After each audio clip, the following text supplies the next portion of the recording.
Assalamualaikum warahmatullahi wabarakatuh. Shalom. Selamat pagi, siang, dan malam. Kami dari kelompok 2 akan menampilkan hasil kerja kami mengenai proyek utama, yaitu efek rumah kaca pada bumi. Sebelumnya, perkenalkan, nama saya Andika Radentia. Saya Yusril. Saya Deja Priscila. Saya Putri Nadia. Saya Lestari. Saya Boydian. Saya Jonathan. Selamat menyaksikan. Panasnya hari ini ya? Oh iya, kenapa bisa panas gini? Nggak tahu. Coba kita tanya mereka. Yuk, gas.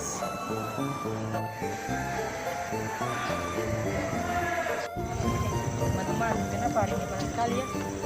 Oh, itu gara-gara pemanasan global. Ah, pemanasan global. Apa itu? Nah, jadi pemanasan global itu adalah di mana terjadinya peningkatan suhu bumi yang diakibatkan oleh efek rumah kaca. Hah? Efek rumah kaca? Apa itu? Nah, jadi gini. Nah, kasih lihat ya. Oke. Jadi teman-teman, efek rumah kaca itu secara umum efek rumah kaca diartikan sebagai proses naiknya suhu bumi yang disebabkan perubahan komposisi atmosfer, menyebabkan sinar matahari berada di bumi dan tidak dapat dipantulkan secara sempurna keluar atmosfer. Jadi terjadinya proses efek rumah kaca tersebut dikarenakan panas matahari. Jadi panas matahari tersebut sebagian diserap oleh ozon dan sebagiannya memantul keluar angkasa dan sebagiannya lagi masuk ke dalam bumi dan diserap oleh tanah dan air. Setelah itu terpancar kembali keluar angkasa dan sebagiannya terperangkap oleh gas rumah kaca dan sebagiannya lagi terpancar kembali keluar angkasa. Efek rumah kaca itu terjadi karena apa? Jadi gini, aktivitas manusia seperti deforestasi, pembakaran fosil, dan lain-lain meningkatkan gas rumah kaca, penebangan dan pembakaran hutan karena pohon memiliki kemampuan untuk meningkatkan CO2. Selanjutnya, industri seringkali membuang limbah kimia berbahaya ke sungai, laut, dan tanah. CFC merusak lapisan ozon. Selain itu, CFC memperkuat efek gas rumah kaca yang menambah panasnya bumi. Polusi udara berupa gas karbon yang dihasilkan kendaraan bermotor roda 2 seperti motor maupun roda 4 seperti mobil berbahan bakar fosil BBM memberikan kontribusi terbanyak 80% dalam pembentukan gas rumah kaca yang akan mengakibatkan meningkatnya suhu atmosfer bumi. dampak efek rumah kaca apa sih? Jadi gini, dampak dari efek rumah kaca adalah yang pertama, asamifikasi. Asamifikasi adalah peningkatan asam di lingkungan, terutama asam sulfat dan asam nitrat yang terjadi karena polusi udara yang disebabkan oleh industri, transportasi, dan pembakaran fosil. Asam ini dapat merusak tanah, air, dan kehidupan akuatik. Selanjutnya yaitu pemanasan global. Pemanasan global yaitu peningkatan suhu di bumi. Peningkatan konsentrasi gas rumah kaca seperti karbon dioksida, metana, dan uap air dapat menyebabkan pemanasan global. Pemanasan global ini mempengaruhi kimia atmosfer, termasuk pola cuaca, kualitas udara, dan komposisi atmosfer. Selanjutnya yaitu cuaca ekstrim, perubahan pola cuaca. Perubahan pola hujan yang diinduksi oleh perubahan iklim mempengaruhi siklus air dan ketersediaan air, yang gilirannya akan mempengaruhi kesehatan ekosistem dan keberlanjutan pertanian. Baik, selanjutnya kami akan memberikan Anda gambaran situasi yang terjadi pada masa pemanasan global ini. 領域展開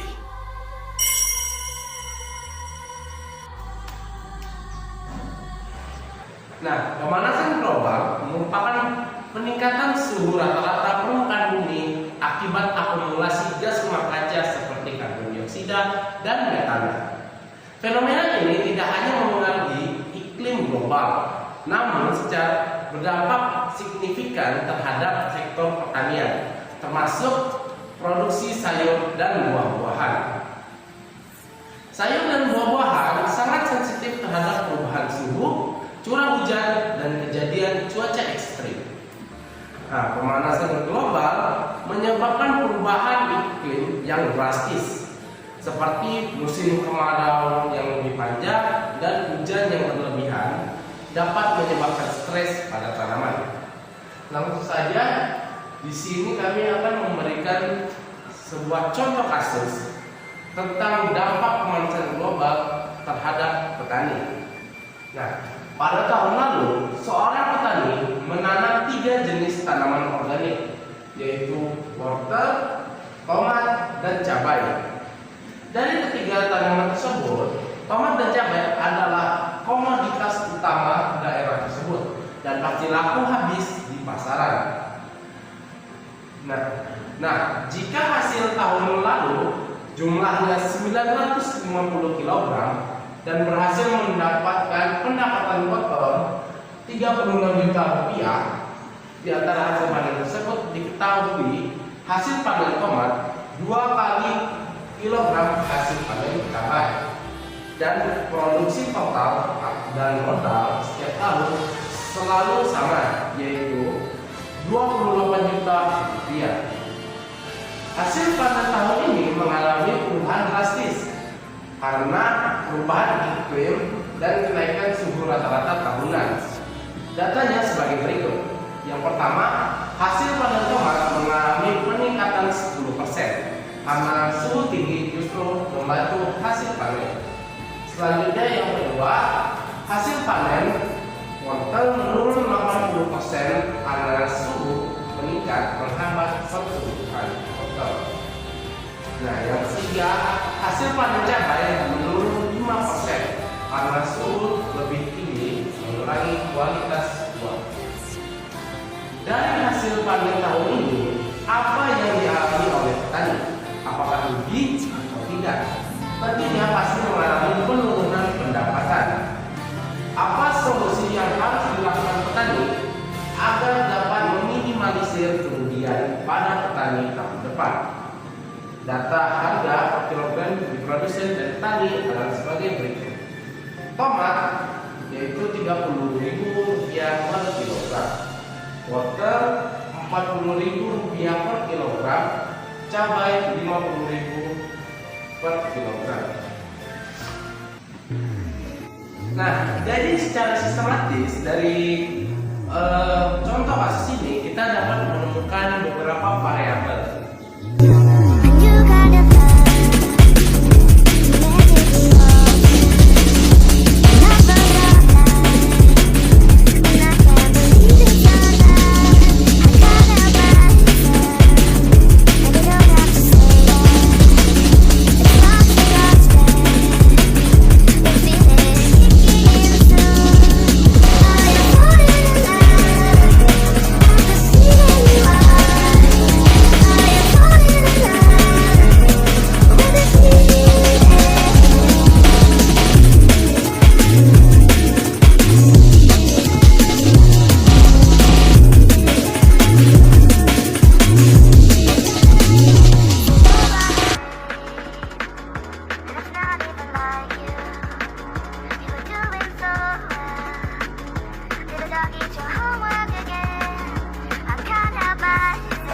Jika kita lihat di sini, ini adalah tahun lalu, ini adalah tahun sekarang.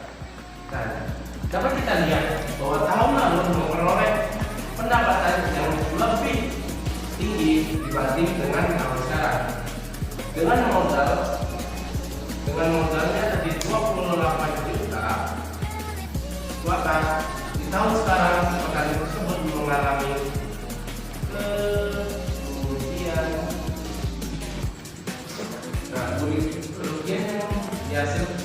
kerugian yang terjadi pada petani tersebut sebesar, maka kerugian yang dialami tahun sekarang itu sebesar 2.500.000. Lalu apa sih solusi yang harus dilakukan oleh petani agar dapat meminimalisir kerugiannya adalah sebagai berikut.